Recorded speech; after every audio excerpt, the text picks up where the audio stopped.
Mga master, sa isa pong post ng DBM sa Facebook ay nabanggit nga po ito pong pahayag ni Secretary Amina Pangandaman na uniform yung matatanggap na medical allowance na 7,000 para sa mga government personnel, at ang sabi pa lahat po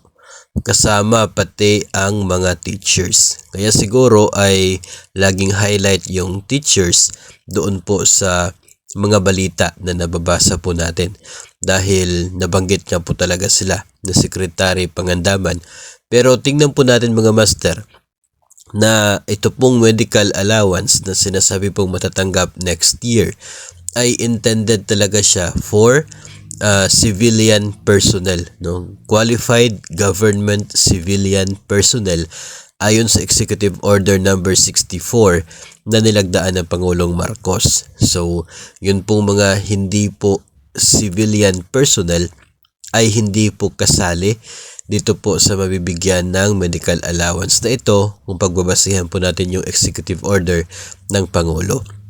Baka kasi may expect po tayo dahil sinabi po doon na lahat yung eligible o makakatanggap ng 7,000 na cash medical allowance. Hindi naman po nabanggit sa ngayon as to the guidelines po kung direct ba ito, itong 7,000, wala na bang requirements na hihingiin from the personnel para mabigyan sila ng ganoon po na medical allowance. Siguro ay abangan po natin yun pong